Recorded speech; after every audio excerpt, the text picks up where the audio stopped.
This is just a sample of the audiobook. To get the complete audiobook, access the link posted in the first comment. I am one of 16 million women who has had an abortion since 1973, writes Nancy Jo Mann in the foreword to the 1987 book, Aborted Women, Silent No More. Today, millions more women have joined her in seeking abortions. I exercised my right to choose, and I became a victim of this Pandora's box, Mann continues. It was a pretty tempting treasure. It promised to solve all of my problems and restore full control over my life. But instead, this right, this gift, was filled with sufferings and regret which I could never have anticipated or imagined. Mann had an abortion shortly after the Supreme Court's 1973 decision in Roe v. Wade invented a constitutional right to abortion. For nearly a decade thereafter, she suffered from physical side effects and severe psychological pain. By 1981, she had found peace despite her deep regret, and in 1982, she founded Women Exploited by Abortion, which ministers to women who suffer after undergoing an abortion. Mann is one of millions of American women who have had an abortion, and she's one of countless women who suffered physically as a result of that decision and struggled with debilitating regret and shame. She, like most of those other women, was promised liberty, control, and security if she chose abortion, the best solution to a difficult situation. But rather than finding freedom or peace, she paid a steep price.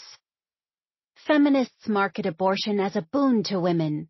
In reality, it has harmed not only the unborn child, but also the pregnant woman herself. In the process, it has corrupted our culture, making it a less hospitable place for both mothers and children.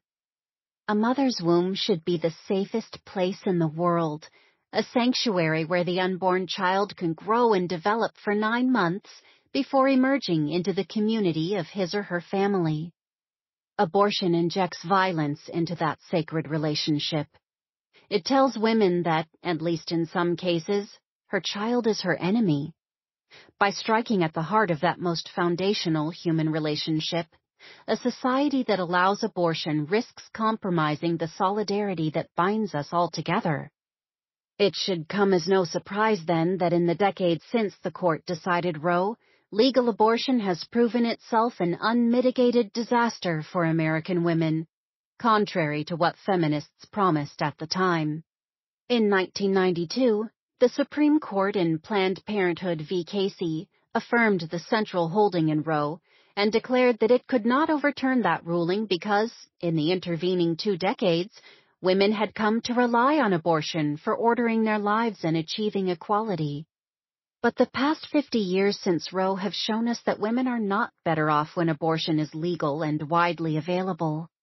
We now know that women who undergo an abortion face the possibility of immediate physical and psychological harm, as well as devastating long-term ramifications. In this chapter, we outline data illustrating that, far from being safe and uncomplicated, abortion procedures expose women to significant health risks, including difficulty in future pregnancies. Some women wrestle with negative mental health consequences for the rest of their lives. Abortion, acting as the ultimate backstop that renders sex intentionally recreational and sterile, rather than relational and fruitful, has poisoned the relationship between men and women. Its logic pits mothers and fathers against one another instead of preserving love and solidarity between them. The ready availability of abortion enables men to more easily justify abandoning their children and their children's mother. The result has been 5 decades of broken hearts and broken homes, dissolution, destruction, and despair. Rather than climbing the social ladder and witnessing the gains promised by pro-abortion women's rights activists, women are more embittered than they were decades ago,